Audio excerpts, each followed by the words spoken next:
morning. Good morning, everybody. Thank you so much for joining me. We're on several different platforms. I'm just happy to be here. Thank you for tuning in to Dr. Tanya Live. This morning, it is 8:30, a little after 8:30 my time. And the sun is shining. I'm excited to be here. Um, Before we start, I do something every morning. I ground myself in a word of scripture. And I'd like to do that again today with the same scripture I've been using from day one, which is Ephesians 2 and 10. Ephesians 2:10 says, "For we are God's masterpiece. He has created us anew in Christ Jesus so that we can do the good things he planned for us long ago." I love that verse. I'm going to continue to speak that verse because it really is meaningful, because it really speaks to who we are and who God created us to be. And we're not by accident at all. He planned for us. He put gifts inside of us. The masterpiece that we are creates this uniqueness about us where we are so much different than everybody else. There's nothing about us that is supposed to be the same as someone else. So I don't know why people feel like they've got to follow everybody else's path when God has given you your own path. He has made you to be the masterpiece. And as the masterpiece, you are somebody who stands out above anyone else in the room. And if you begin to know that and know who you are, and you begin to understand that God made you to be unique and he made you to be special, and nobody else has to say that you're special because you are as a masterpiece, then you can do anything. There's nothing you can't do. That has to be encouraging to you, as it is to me. So I do have a favor, if you don't mind, just sharing with people that you know. Just go ahead and hit the share button and share this with others. And if you're not already following me on my social media platform, I encourage you to follow me, and or like my page, whatever it is, on any of the social media platforms. Today is day 38. So it's 38 of my 90-day challenge. I have challenged myself to go live for 90 days. Every single day, I am showing up to encourage women in particular who have a dream. They have something inside of them that you know God has put inside of you, and you are supposed to be acting on it. Perhaps it is a new business, one that you've never started. Maybe you did start something, but you never did anything with it. I can't tell you how many times I talk to people who say, "Yeah, I have an LLC," and it's LLC in name, and it's been sitting there for years with nothing happening. I don't know if that's your story or not, but if you are a woman who knows that there's something you're supposed to be building, something different that you're supposed to be doing, this is why I've been coming on live for these last 37 days, now today 38. And will continue to do so until I get that 90, till I get to that 90-day mark, really to encourage you and to provide you with resources and tips and ways that you can move forward in the thing that God has called you to. If you're new here, I'm Dr. Tanya. This is Dr. Tanya Live, real talk for women and some men building their businesses. I have to say the men part because they do show up here at times and they too are building businesses. And I do have some um, young men that I've mentored in the past. So I don't fully discriminate, but my audience is predominantly women, and that's intentional. So let's get into today's topic. So today's topic is business as ministry, making money as meaning. So, this topic is an interesting topic because I feel like a lot of times, if you are a believer, you may struggle with charging others for the work that you do in terms of the business that you're building or the business that you're going to build. um, it becomes a struggle. Now, I'm not talking about people who have issues around greed and they want everything, but I'm talking about people who really do have a hard time, like coming up with a fair price for the products or the services that they have to offer other people. That's real. Like that is a real thing. I've talked to people where that's been a struggle. In fact, that's been that in the past that was a struggle for me and even for my husband. My husband and I, years ago, we would do a lot of singing together. We still sing. We mostly sing at church, and occasionally we'll sing for special events in different places. Um, but at one point, we were kind of pursuing music as a couple for quite some time, and our kids were a lot younger. Now they're adults, and we're grandparents and what have you. So time has gone on, but we still love to sing. And it is, if you've been on my page, you've seen us singing. You've seen us singing with our daughter. You may see me singing by myself occasionally. But years ago, we really struggled when people would ask us, well, what do you charge to sing? Like, that was hard for us to be able to say that we had a fee. It was very difficult. And we would we got to a place where we actually stopped charging people because it just felt so uncomfortable for us. We were not comfortable in being able to say, hey, the work that we're doing for your event, um, you know, we should be paid for that. That was hard for us to do. It was very difficult. And so there was a point in time where we just stopped. We just stopped charging people. We didn't stop singing, we just stopped charging people. We said, "Whatever the Lord lays on your heart." Now, that's not a bad approach, and you can take that approach too. Um, but when you're talking about a business and building a business, and we didn't quite at that point and stage in our lives, we weren't really like entrepreneurial minded. We hadn't really learned much about business.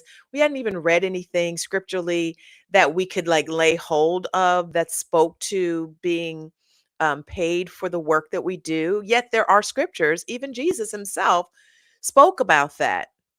And so, but that's not where we were at that time. And so it was it was interesting, but I will say that it ended up not really being the business that it could have been potentially if we knew what we know now. And so we can't go back, and we're not trying to go back. And we're on a different path in our of our a different path of our journey. And while we still sing, we still love to sing. That changes some things, but you might be like we were, uncomfortable being able to say, this is what we charge for the service that we're rendering, or this is what we charge for the product that we're selling. I think about, like older women who, when I was growing up, there were these older women in our church or in our community who could bake or they could cook, and they would make these meals. You said some people would just automatically give even if you don't charge. That is true, and that is what happened. Actually, people did just give. But that didn't always happen. That wasn't always the case. But there was one time that I'll never forget where we were singing probably like an hour of music and at a church in Maryland, and it was a large church. And they, put us up in a hotel, was lovely, and we really did we meant it when we said we weren't gonna charge, but they ended up giving us, a check. They brought us a check the next morning for, like, $2,500 for, like, the hour of music that we did, and it was like, "Wow." And so we felt blessed. We did. We really felt blessed. We felt like, we were doing what God wanted us to do in that season. And perhaps then we needed to do it that way because there were some things that we had to learn. But as we've grown and as I've grown as an entrepreneur, I've learned that you can charge for the services that you're rendering and not feel guilty about it. So now I was going back to some of the older people in the community when I was growing up or in the church who were really good bakers or they were really good cooks, and it was nothing for them, especially during the holiday season, to just like, hey, we're going to give you like, I got all these like sweet potato pies or pound cakes. And they made some of the best sweet potato pie, some of the best pound cake that you could find on this side of earth, right? I mean, it was like really, really good. And these women came from the South. When I was a kid, they were all like old ladies in my eyes, but they could cook and they could bake, and they would just give out these cakes and pies left and right. And when I think back, sometimes people would say, "Here's a little something for you for your time." But let's think about this for a minute. Think about the labor, and for them, they would say, "This is a labor of love," and they meant that. But it was labor, and it was materials and resources that they were using to create these cakes and pies. So if you think about what it takes to bake one pie versus what it takes to bake many pies, and they would bake dozens of these things for people. And sometimes they would do it as a gift, and that's different. But when you're doing it and there's an opportunity for there to be revenue coming back to you, there's nothing wrong with that. You have a wonderful gift, a culinary gift that a lot of people don't have, and people enjoy that gift. Um, but that's exactly what I was getting ready to say, Gina. It's like all the ingredients that they have to use. So I can make a decent sweet potato pie. I don't know that it's great enough to sell it because I haven't made it enough like these ladies used to make it. But you need the sweet potatoes. You got to go and buy tons of sweet potatoes. I don't even know how much they were spending on sweet potatoes, and they weren't growing the sweet potatoes in their yards or in their gardens, so they had to go purchase those sweet potatoes. And so I just think about how much it would take just for me to make a few pies Thanksgiving for family and friends who are coming to my house. But what was it taking for them? They were making dozens and dozens of pies. So it's like all those sweet potatoes, all the sugar, and sugar can be expensive. The cinnamon, the spices that they would use, the eggs they would put in there, the milk they would put in there. If they use flour, whatever they would put in these delicious sweet potato pies, they would put them in there, and people would gladly take and receive them. But had those women had an entrepreneurial mindset, and I know that most of them would have still said, this is an act of love. But and the time that it spent. So mind you, they had to use either a gas stove or electric stove. Most of them probably had gas stoves. So the gas that you're spending, to heat your stove over and over and over again. It's not like they had industrial kitchens. They were doing this out of their own kitchens. And while it was for them an act of ministry, it could have also been a revenue generating business. And yet there was no one who knew to show them and to walk them through this revenue generating business because they were exerting, and think about all the hours they spent on their feet making these pies, and the work that went into it. They were laboring, and yes, they would say it was a labor of love, but they should have been paid for that labor of love. That work that they saw was just ministry to them could have been a revenue generating business for them. But there was nobody around to say, "Hey, you should charge for this." And here's the thing, because their pies were so good, people would have paid for them. People absolutely would have paid for them. Now fast forward. So, there's a lady at our church who has a catering business. And I love her food. She's a great cook. I've hired her for, like, when my husband had his 60th birthday party. She was the one that catered it. The food was delicious. I've and one Christmas, not Christmas, it was, yeah, it was Christmas. One Christmas, I just didn't feel like cooking. And I'm like, you know what? Julia has this catering company. Now, she's a great cook. She could very well have been like, you know what? Let me do this as a labor of love. But she knew to turn this into a business. And I was willing to pay for it because I knew the amount of time that it would spend for her standing on her feet, all the ingredients that she had to buy to make this dinner for my family and all the other families that were asking for dinner, because she had a gift, a culinary gift. And so she's smart enough to say, "Hey, I'm going to make this into a business. Yes, this is a work of ministry. People enjoy it, and I enjoy doing what I'm doing, but I'm going to make this into a business." So she this has is currently still her business. And I have patronized that business, and I have enjoyed every bite that she's ever made.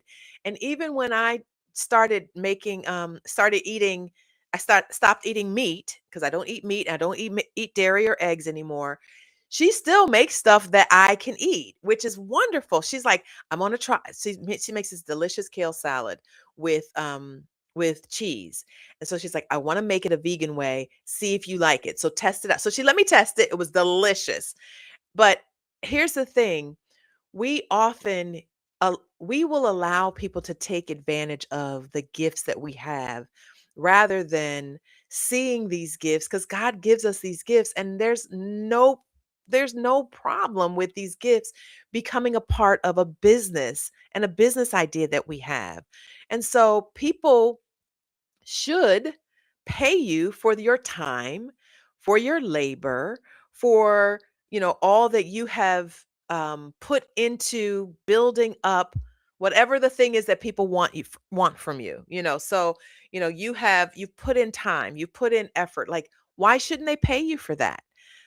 They should. And you shouldn't be afraid to charge people for what it is that you do really, really well. That's what business is all about. It's like, I do something really well, I can help people.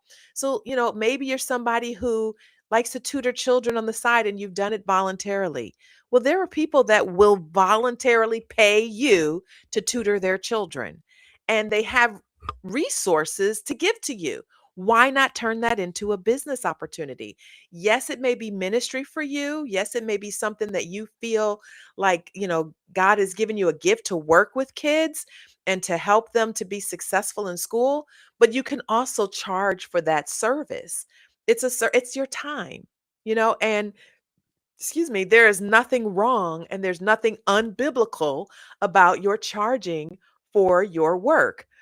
A servant is worthy of their hire. Jesus himself actually said it. I'm actually looking, I wrote it out. He said, those who work deserve their pay. And there's something to that. Let's think about that. So this is like, New Testament, but in the Old Testament, when we look at like the virtuous woman, do you know that virtuous woman was an entrepreneur? She went out, she saw land, she considered the land, she bought the land, had a vineyard on the land, and like basically invested. And it was like something that continued to produce, that she was able to sell. She had other products that she sold. And it's like there's nothing wrong with the gifts that you have being used for business. And that's the thing that I really want you to walk away feeling comfortable with and confident that you can be a business owner and still be a believer. You can be a business owner and have a ministry, and and you can get paid for that. Listen, there are speakers who are out there, and even Paul talked about it in First Timothy. And he's like, elders do their work. Um, elders who do their work well should be respected and paid well, especially those who work hard at both preaching and teaching. Maybe you have that gift of preaching and teaching, and you should there's nothing wrong with you being paid for that. Now, it's not that you should abuse people. Now, there are folks who will be like, well, I'm not going to come unless you give me, like, I'm not going to prophesy unless you pay me. Yeah, and that kind of stuff, I don't believe is what God is talking about. I'm talking about, if this becomes your vocation, if this becomes your business, it's okay for these areas of ministry to be business, as long as you are doing the right thing by people and you're being fair in what you are charging and being fair in how you are promoting yourself, and you're being ethical. Like, don't be unethical in business, because that will get you into trouble and people won't want to do business with you. But when you are fair in your pricing, and when you are fair in what you present, and you are providing them with something that is high quality. So the product is high quality, the service is high quality, you're doing something um, valuable that people are getting from you. You're solving a problem many times for people, or you're providing them with something that they want and or something that they need. You deserve to actually get paid for that. And it's okay for you to be paid for the thing that you have. The challenge is, too many of us are afraid to do that. We are afraid to price ourselves just so. There is a competitor in my industry who I am, friends with, and I respect the work that his company does. But I recognized that some of the services that he was offering was really underpricing him. In fact, I remember at one point hiring um, a speaker. Like, I got speaker quotes from all over, got a sense of what the speakers were charging for an hour keynote. And, there was one speaker who was undercharging. And it's like, listen, you have a right to charge fairly for what it is that you do and that you do well. even if you see it as a part of your ministry, because sometimes we'll see the gifts that God gives us when we turn it into a business. Sometimes we'll see it as ministry, and it's okay. That's fine. You can absolutely do that. But at the same time, understand that it's also a business. So when we open and start a business, this is our way of being able to generate revenue. This is how we support ourselves. If you don't work, you don't eat. That's also biblical. So we've got this is work for us. So when we're doing this work, it doesn't mean that there aren't some things that you might do for free. Like I'm coming on live, I don't charge for this, and I'm providing information that people can use, that they can build a business from. I don't charge for that, and I could charge for that, and that would be a speaking engagement, right? But this is something where I'm bringing awareness to people, like, hey, here I am. If you don't know me, let me introduce myself. I'm Dr. Tanya. I share resources and information to help people who are building a business. This is an opportunity for me to do that, and I'm not charging for that. But if you want me to come and speak at your event, or come and speak at your group, women's group or whatever, there's going to be a fee for that, because that is me going out and working at that point. This is not work yet, but then you can distinguish and decide what parts you want to do. Here's the thing: you go into a Costco's going to let you taste some of the food for free. You can walk. I remember when our kids were little, and we would go there, and they love going to Costco's because they could get snacks, right? It's like you just go from one row to the next. And it's like, yep, I want to taste that. Yep, yep, I want to taste that. And a lot of the things would be good. But that was a way that Costco would say, hey, I want you to know what's on our shelves, what's in the refrigerators or in the freezers or whatever. I want you to know that it tastes good. Buy it, right? And so we would taste it. We'd be like, oh, where is that? And they're like, oh, it's over there. And so we would go and get whatever it was. So you can provide things for free as an opportunity to, bring in new clients and bring in new customers, but understand that this is a business. Even if you feel it's your ministry, it is still a business that you are allowed to get paid for. And it's not unbiblical to have a fee for the services and the products that you make and that you charge. Listen, even drug dealers give people stuff for free. They're like, because they want them hooked and they want them to keep coming back, right? So they will give people, and they'll give them the good stuff, from what I hear. That they will say, hey, you can try this whatever drug, and it's the good stuff that makes the person have a really great high. And I am no way condoning this. But I'm using that as an example that you can provide things for free, but only for so long. Ultimately, this is a business, and you want to see it and operate it as a business. You want to function as a business, even when it's ministry. Listen, we pay our pastors a salary because they are working day in and day out. I grew up a pastor's daughter. I know what it's like. Um, I haven't actually walked in the shoes of a pastor, and I don't want to. And I don't feel God is calling me to that. But I know the work that goes into pastoring a church.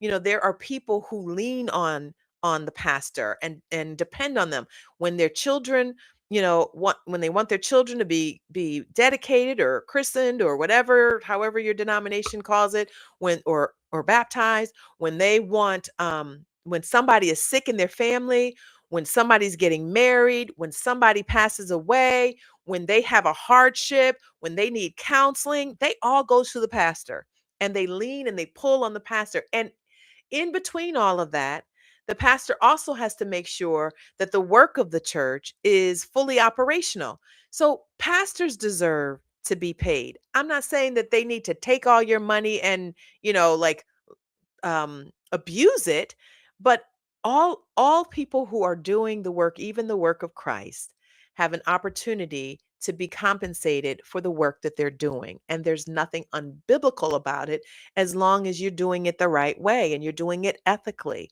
and you're not trying to abuse people or steal from people or manipulate people.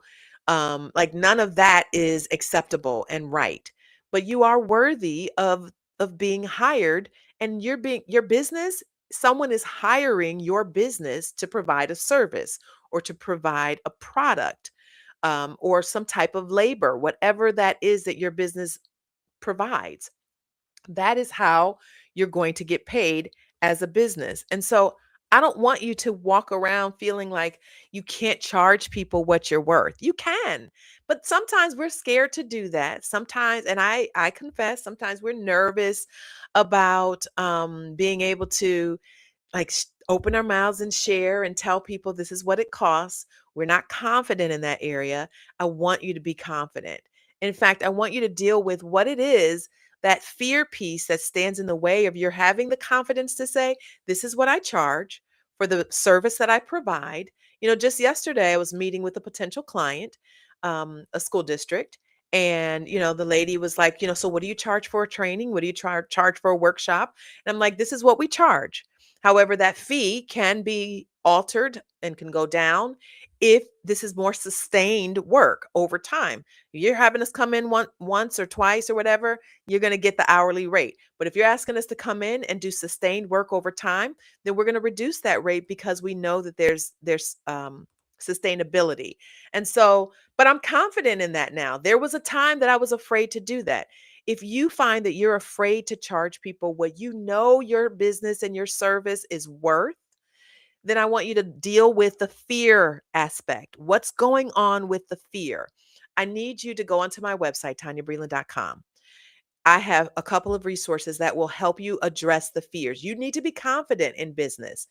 People will do business with others who they feel are confident. If you're kind of hemming and hawing or whatever, they may not want to do business with you because they may think that you're unsure about what you're offering, what your service is. But be sure about what it is. Deal with the fear. I have a devotional. It's a 10-day devotional called When Fear Knocks. If you go to my website, TanyaBreland.com, you can have access to it for free. But I also charge you for another product that I have, and it is a 2-for-1. So you get both an ebook called Fear is Not Your Business Plan, and I also have that with an interactive virtual companion that helps you go deeper into where fear stands in the way of you being able to do what it is that God has called you to do, and to produce what God has called you to produce. I want you to be a successful business owner. I want you to be a successful entrepreneur and to do well. And that comes from you dealing with the fears that stand in the way of you being able to do what you're supposed to do. Listen, I've come to the end of my half hour. I'm going to come back here tomorrow morning. I'm going to be here at 9 tomorrow morning. We're going to be talking about from fear to your first sale. And so we're going to talk a little bit more about this fear. We're going to talk more about you're making money and getting you to a place where you can comfortably do that. And I want you to join me again tomorrow morning. But if anything I've said has resonated with you, reach out to me. Send me a message, send me a DM or an inbox. You can email me at Tanya@TanyaBreland.com, and that's Tanya with an O, Tonya. Or you can just message me from my website, TanyaBreland.com, and I will respond to you. I'm grateful for this opportunity every morning to be able to talk to you, to be able to share with you. I do ask that you reach out to me if there's anything that you would like to share. And again, I'll do this again tomorrow morning at 9 a.m. Join me tomorrow. Have a great day. Have a blessed day. Thank you so much.